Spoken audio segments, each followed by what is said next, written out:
जिस रात अबू 5 किलो दूध में ये चीजें डालकर पीते तो मैं समझ जाती आज सुबह फजर तक मेरी अम्मी की खैर नहीं। दर्द भरी आवाजें आएंगी, मैं अम्मा को तकलीफ में नहीं देख सकती थी। मेरा अब्बा सुतेला था। फिर एक रात जब वो मुझे लिटाकर मेरे ऊपर आया तो मैं आधी रात को पानी पीने के लिए किचन में पहुंची तो दरवाजे की ओट में ही छुप गई, क्योंकि अब्बा एक बार फिर कागज की पुड़िया खोलकर दूध में कुछ मिला रहा था। वह अजीब हरे हरे रंग का सफूफ था जिसने दूध में मिलते ही दूध की रंगत भी बदल दी थी। फिर अब्बा ने फटाफट देखते ही देखते वो सारा दूध पी लिया और अपने कमरे में चले गए। पिछले कितने अरसे से हर दूसरी रात अब्बा इसी तरह का दूध तैयार करके पीता था। कई बार मैंने छुपकर ये मंजर देखा था और फिर उसके बाद मैं जानती थी कि अब किस तरह की आवाजें सारी रात मुझे सुनने को मिलेगी। मेरे चेहरे पर खुद ब खुद सी मुस्कुराहट आ गई थी, क्योंकि मैं अच्छी तरह से जानती थी कि अब्बा अम्मा से कितनी मोहब्बत करता है। और ये खास दूध पीने के बाद तो उनकी मोहब्बत में कुछ ज्यादा ही इजाफा हो जाता था। तभी तो फजर तक अम्मा की दबी दबी आवाजें मेरे कानों में पड़ती थी।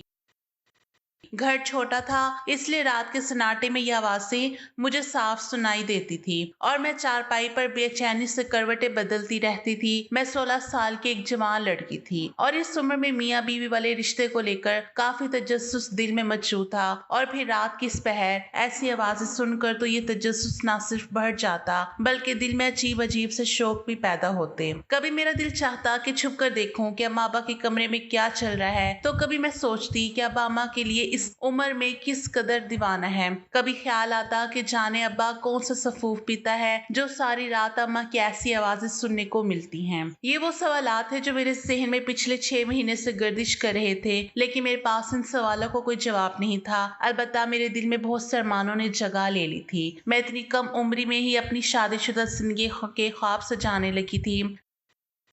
मेरे दिल में अक्सर यही ख्याल आता था कि मेरा शोहर भी ऐसे ही मेरा दीवाना होगा जैसे अब्बा अम्मा के। अब भी मैं चारपाई पर लेटी अम्मा की दबी दबी सिसकियां सुन रही थी। बस अब और नहीं, बस कर दो। अम्मा की ऐसी आवाजें सुनकर मैं शर्म से लाल पड़ रही थी और मेरे अंदर जज्बात अंगड़ाई लेकर जाग चुके थे। नींद मेरी आंखों से उड़ गई थी और मैं कभी सीधी करवट लेती तो कभी उल्टी करवट। ऐसा लगता था जैसे अब्बा का अम्मा के आगे ठहरना बहुत ही मुश्किल है। अब्बा अम्मा से मोहब्बत भी तो इस कदर करता था। ऐसे ही फजर का वक्त हुआ तो अम्मा कमरे से बाहर निकली और बड़ी मुश्किल से चलते चलते गुस्ल खाने में चली गई। मैं जानती थी कि हमेशा की तरह अब अम्मा गुस्ल करके नमाज अदा करेगी, इसलिए मैंने अपने मुंह पर चादर डाली कि अम्मा को मेरे जागने का अंदाजा ना हो। मेरा कोई इलादा कमरा तो था नहीं, मैं बरामदे में ही सोया करती थी। शायद इसलिए मुझे हर मामले की खबर रहती थी। काफी देर बाद अम्मा गुस्ल खाने से निकली तो उनके घुटनों तक लंबे सुनहरे बाल थे और अम्मा की लिबास भी गीला हो रहा था। मैं समझ गई थी कि अम्मा ने गुस्ल कर लिया है। फिर वो अपने कमरे में चली गई थी और मैं पुरसुकून नींद सो गई थी, क्योंकि मुझे मालूम था कि अम्मा को भी अब सुकून से सो जाना है। और सुबह 8 बजे ही इस घर में सुबह हुई थी। अगली सुबह नाश्ते पर मैंने अब्बा का चेहरा देखा जो सुर्ख हो रहा था। थकावट के आसार नुमाया थे, जबकि अम्मा का चेहरा भी कुछ ऐसा ही थकन ज़दा था। अम्मा हमारे आगे नाश्ता लगा रही थी। ऐसा लगता था जैसे अम्मा के लिए खड़ा होना भी मुश्किल है। एक हाथ से अम्मा ने अपनी कमर को पकड़ रखा था। उम्र के इस हिस्से में रोज रोज अब्बा के जज्बात को सहना शायद उनके लिए मुश्किल हो गया था। मैंने एक नजर अम्मा के खूबसूरत चेहरे पर डाली तो मैं देखती ही रह गई। अम्मा की खूबसूरती कभी कभी मुझे भी सोचने पर मजबूर कर दिया करती थी। अलबत्ता रफ्ता रफ्ता अम्मा का चेहरा जर्दी माइल हो रहा था। फिर भी अम्मा खूबसूरत लगती थी और शायद यही हुस्न था कि अब्बा खुद को रोक नहीं पाते थे। मेरी अम्मा ने अब्बा से मोहब्बत की शादी की थी। अम्मा बहुत ही ज्यादा खूबसूरत थी और वो और अब्बा एक ही मोहल्ले में रहते थे। अब्बा उन पर फिदा हो गए थे और घर वालों की मर्जी के खिलाफ जाकर उन दोनों ने शादी कर ली थी। जब उनके घर वालों के इस शादी का इल्म हुआ तो किसी ने उनकी शादी को कबूल नहीं किया। मेरी अम्मा के घर वाले बहुत पढ़े लिखे और अमीर लोग थे, जबकि अब्बा के घर वाले काफी मुख्तलिफ थे। इसलिए अम्मा के घर वालों ने इस रिश्ते को किसी सूरत कबूल नहीं किया। अब्बा अम्मा को लेकर दूसरे शहर आ गए और यही अम्मा के पास मेरी पैदाइश हुई। जब मैंने होश संभाला तब मुझे इस बात का अंदाजा हुआ कि मेरी अम्मा बहुत उदास रहती थी। अक्सर वो अपने घर वालों को भी याद करती थी। कभी कभी तो अम्मा यहाँ तक कह देती कि काश मैंने अपने माँ बाप का दिल ना दुखाया होता, काश मैं अपने घर की दहलीज पार ना करती। उन्हें अपना घर बार बहुत ज्यादा याद आता था, लेकिन फिर जब वो मेरे साथ वक्त गुजारती तो नॉर्मल हो जाती। ऐसे ही मैं बड़ी होने लगी। मैं भी हूबहू अपनी ये अम्मा जैसी खूबसूरत थी। मैं बिल्कुल अपनी माँ पर गई थी। जो भी मुझे देखता वो मेरे हुस्न का दीवाना हो जाता। अम्मा भी उम्र के इस हिस्से में अब तक इस कदर हसीन थी कि लगता ही नहीं था कि वो मुझे ऐसी एक 16 साल लड़की की माँ है। शायद यही वजह है कि मेरे अब्बा अब तक उनके दीवाने थे। अम्मा को कहीं अकेले ना जाने देते, हर वक्त उनसे चिपके रहते। काम से वापस लौटते तो अम्मा को लेकर कमरे में बंद हो जाते। और पिछले कुछ अरसे तो अब्बा ने एक अजीब सा सिलसिला शुरू कर रखा था। अक्सर रात ढेर सारा दूध लाते, खुद ही बावर्ची खाने में खड़े होकर दूध गर्म करते और ना जाने इसमें क्या मिलाते और वो सारा दूध पी जाते। और फिर जब कमरे में जाते तो अम्मा की अजीब अजीब सी आवाज सुनाई देती, जिन्हें सुनकर मेरा दिल तेजी से धड़कने लगता। इन दोनों की मोहब्बत मेरे लिए एक मिसाल की तरह थी कि उम्र के इस हिस्से में भी अब्बा ने अम्मा को नजरअंदाज नहीं किया था। मुझसे भी कहीं ज्यादा वक्त वो अम्मा को दिया करते थे, लेकिन कभी कभी अम्मा इस बात के खिलाफ नजर आती थी। जब अब्बा अम्मा के बावर्ची खाने से हाथ पकड़कर कमरे में ले जाने लगते तो अम्मा के चेहरे का रंग बदल जाता। कभी कभी तो वो दबी दबी आवाज में कहती कि बेटी जवान हो रही है, कुछ तो ख्याल करो, तुम बेटी के सामने भी जरा लिहाज नहीं करते। और अब्बा जोर से कहते कि हमारी ही बेटी है, इससे पता होना चाहिए कि इसके माँ बाप एक दूसरे से कितनी मोहब्बत करते हैं। उस वक्त अम्मा के चेहरे पर जो शर्म के आसार होते वो देखकर मैं भी नजरें झुका लेती। और फिर अम्मा के कमरे में जाने की कुछ देर बाद ही उनकी आवाजें आना शुरू हो जाती।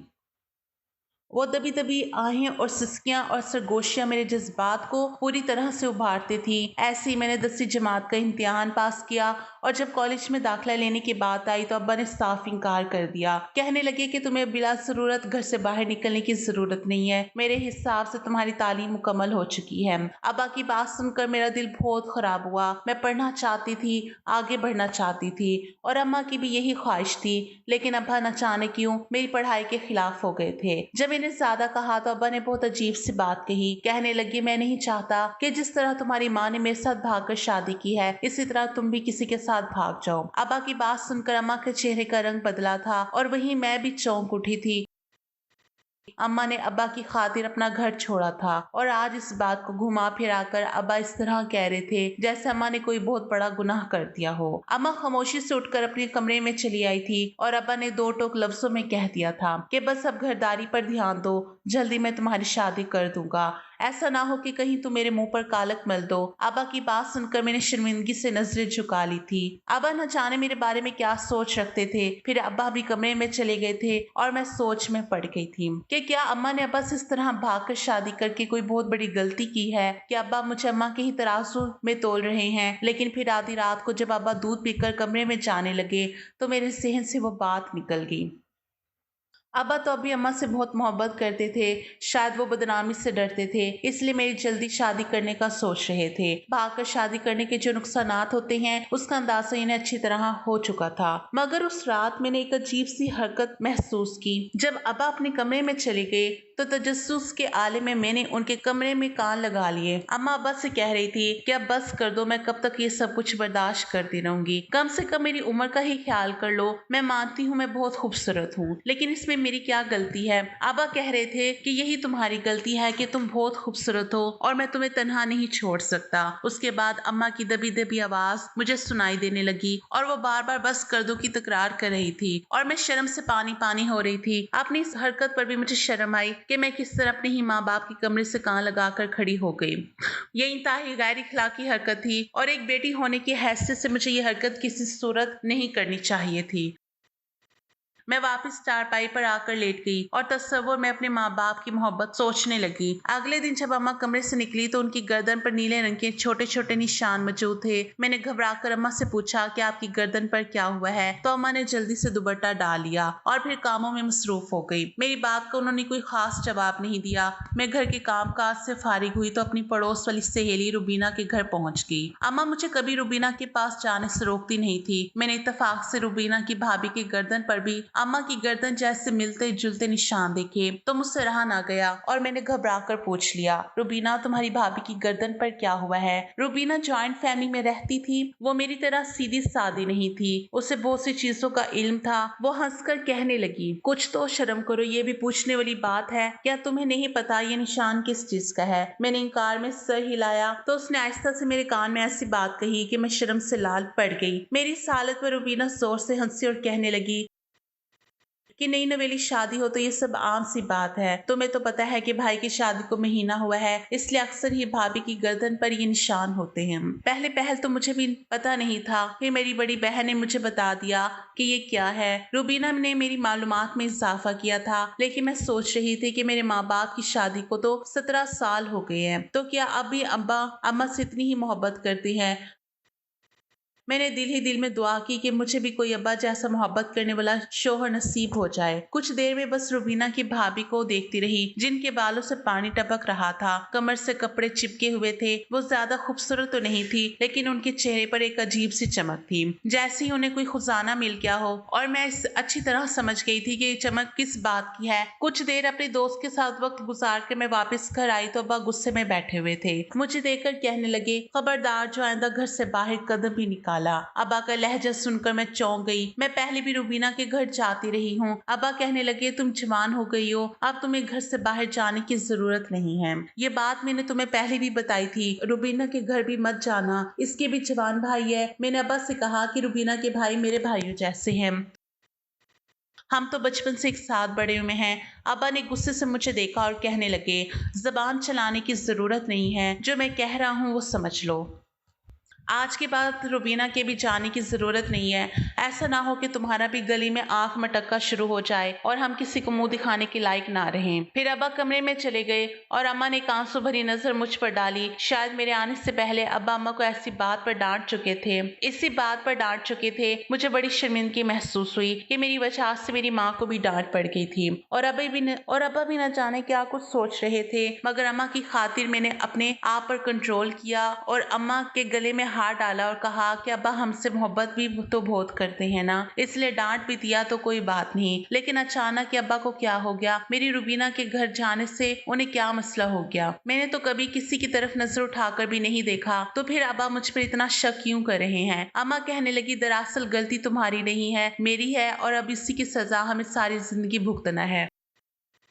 मुझे अम्मा की बात का मतलब समझ न आया। वो आंसू अपने पहुंचते हुए कामों में मसरूफ हो गई। फिर धीरे धीरे मुझे समझ आने लगा कि अम्मा ने अब्बा से अपनी पसंद से शादी की थी। वो दोनों एक ही मोहल्ले के थे। अब्बा का अम्मा की गली में आना जाना था, इसी वजह से अब अब्बा मेरे हवाले से भी ऐसी बात कर रहे थे। लेकिन अगर अब्बा का इशारा अम्मा की तरफ था तो इस बात से यकीनन अम्मा का दिल बहुत ज्यादा दुखता था। मुझे अम्मा के आंसू की वजह समझ आ रही थी और अब्बा की शक की भी। इंसान जो काम खुद कर गुजरता है या फिर जैसा वो खुद होता है, दूसरों के लिए भी उसकी सोच खुद ब खुद ऐसी हो जाती है। क्योंकि अब्बा ने अम्मा को घर से भगाकर शादी की थी और इस वजह से उनके घर वालों की बदनामी हुई थी। इसलिए मेरे जवान होते ही अब्बा को ये फिक्र सताने लगी थी कि कहीं वही सब कुछ मैं भी ना दोहरा दूं जो उन्होंने दोनों ने मिलकर किया था। मगर ना ही मैं किसी को पसंद करती थी और ना ही मुझ में इतनी हिम्मत थी कि मैं अपने घर की दहलीज पलांग कर किसी गैर का हाथ पकड़ूं। मगर ये बात मैं अब्बा को नहीं समझा सकती थी। हाँ, अलबत्ता मैंने खुद को अपने ही घर में कैद कर लिया था, क्योंकि मैं नहीं चाहती थी कि अब्बा फिर कोई ऐसी बात करें जिससे अम्मा को तकलीफ पहुंचे। हैरानी तो मुझे इस बात की भी थी कि वो अम्मा से इतनी मोहब्बत करते थे, फिर क्यों इस तरह की बातें करके अम्मा का दिल दुखाते थे। जब मैं मुस्तकिल घर में रहने लगी, ना स्कूल, ना सहेली का घर, ना ट्यूशन, तो घर के मामलात पर मेरी नजर और भी होती गई। और धीरे धीरे मुझे अंदाजा हुआ कि जिसे मैं अपनी आज तक नादानी में मोहब्बत समझ रही थी, वो मोहब्बत नहीं बल्कि कुछ और था। अब्बा का अम्मा को जबरदस्ती चिपकना, अम्मा का उनके करीब रहने से परेशान होना मुझे कुछ और समझा रहा था। और फिर एक रात मैंने खामोशी से अम्मा के कमरे की खिड़की से अंदर झांकने की कोशिश की ताकि देख सकूं कि ये क्या मामला है। तो ये देखकर मेरे रोंगटे खड़े हो गए कि अब्बा के हाथ में एक डंडा था और वो उससे अम्मा के साथ मारपीट कर रहे थे, जबकि अम्मा की जुबान से सिर्फ बस बस के अल्फाज निकल रहे थे। वो अपने मुंह पर हाथ रखकर अपनी चीखों को रोकने की कोशिश कर रही थी, जबकि अब्बा दीवानों की तरह उन्हें मार पीट कर रहे थे। ये मंजर देखकर मेरा दिल दहल कर रह गया था। क्योंकि ऐसा तो मेरा वहम और गुमान में भी नहीं था। जब मैंने अम्मा को इस तरह अब्बा का जुल्म खामोशी से बर्दाश्त करते देखा तो मुझसे बर्दाश्त ना हुआ। मैंने अम्मा के कमरे के दरवाजे को बुरी तरह से पीटना शुरू कर दिया। कुछ देर बाद अब्बा ने दरवाजा खोला। उनका सांस बुरी तरह से फुला हुआ था। मैं भागकर अंदर गई और अपनी माँ के गले लग गई। मार खा खा कर अम्मा आधमुंह हो चुकी थी और चारपाई पर पड़ी थी। मैं अम्मा के गले लगकर फूट फूट कर रोने लगी। अब्बा गुस्से में कहने लगे कि ये क्या तरीका है, तुम आधी रात को यहाँ क्या कर रही हो। मैंने अब्बा से कहा कि मैं जान गई हूँ कि आप अम्मा पर जुल्म करते हैं। मैं तो अब तक समझ रही थी कि आप अम्मा से बहुत मोहब्बत करते हैं, उनका बहुत ख्याल रखते हैं, लेकिन आज मुझे पता चला कि आप तो बहुत जालिम हैं। मेरी बात सुनकर अब्बा मुझसे कहने लगे कि मैं जालिम नहीं हूँ बल्कि तेरी माँ बदजात है। मैं इस बद किरदार औरत पर बिल्कुल भी भरोसा नहीं करता, इसलिए तुझ पर भी सख्ती करता हूँ, क्योंकि मैं जानता हूँ कि ये तेरी तरबियत भी अच्छी तरह से नहीं कर सकती। जिसने खुद अपने बाप की इज्जत को दाग लगाया हो वो अपनी बेटी को क्या तरबियत देगी। अपने बाप की बात सुनकर मैं हैरान रह गई और हैरत से उन्हें देखने लगी। जबकि अम्मा फूट फूट कर रो रही थी। उन्हें मेरा साथ मिला था तो उनकी बर्दाश्त खत्म हो गई थी। अब्बा ने गुस्से में अपना मोबाइल फोन उठाकर जेब में डाला और ये कहकर घर से निकल गए कि अपनी माँ से पूछिए किस तरह की औरत है, तुझे खुद पता चल जाएगा। अब्बा के जाने के बाद मैं काफी देर तक अम्मा रोती रही। फिर मैंने अम्मा से पूछा कि अब्बा ने आपके साथ इतना बड़ा जुल्म क्यों किया है, आप दोनों ने तो मोहब्बत की शादी की थी। मेरी बात सुनकर अम्मा मुझे सारी बात बताने लगी। वो कहने लगी कि तुम्हारा अब्बा शादी से पहले तक मेरे हुस्न का दीवाना था और मैं भी उसकी बातों में आ गई थी। उसकी खातिर मैंने क्या कुछ नहीं किया। मेरा अपना घर छोड़ा, अपने माँ बाप को रुस्वा किया और फिर उसी की खातिर मैं शहर में चली आई। लेकिन कुछ ही दिनों के बाद तेरे बाप को मुझ पर शक होने लगा। वो काम से वक्फे से घर लौटा आता और घर आकर घर की तलाशी करता, जैसे घर में मैंने किसी को छुपा रखा हो। मुझसे उल्टे सीधे सवाल करता, बार बार पूछता कि क्या मेरे पीछे कोई आता है। मैं इन सवालों से तंग आ गई थी। मैंने तुम्हारे अब्बा से कह दिया कि बाहर से ताला लगाकर जाया करो और फिर तुम्हारे बाप ने ऐसे ही किया। मैं सारा वक्त ताले में बंद रहती। फिर तुम पैदा हुई और तो कुछ तुम्हारे बाप का रवैया बेहतर हुआ और उन्होंने मुझे ताले में बंद करना छोड़ दिया। अलबत्ता उनका शक अभी वैसा ही था। मुझे कहीं ना जाने देते थे। मैं कहीं जाने की बात करती तो मेरे साथ चिपक जाते। घर लौटते तो मुझे फौरन कमरे में ले जाकर अजीब अजीब सवाल करते थे। क्या तुम्हारा यहाँ भी किसी के साथ कोई चक्कर है? क्या तुम्हें कोई दूसरा आदमी तो नहीं मिल गया है? ये वो सवाल थे जिन्होंने मेरी जिंदगी को जहन्नुम बना दिया था। लेकिन मैं सारी कश्तियां चलाकर उस आदमी के पास आई थी, इसलिए इसे बर्दाश्त करना मेरी मजबूरी थी। और सबसे बढ़कर ये कि अब तुम मेरी गोद में आ चुकी थी। तुम्हारे लिए मुझे इस रिश्ते को निभाना ही था। जैसे तैसे मैं इस रिश्ते को निभा रही थी। मगर फिर तुम्हारे बाप को न जाने किसने नशे की आदत में लगा दिया। वो रोजाना वापस लौटता तो नशे की कोई चीज दूध में मिलाकर पी लेता। फिर नशे में वो मेरे साथ मारपीट करने से भी पास नहीं आता। मैं ये सोचकर अपनी आवाजों का गला घोंट देती कि तुम अब जवान हो रही हो,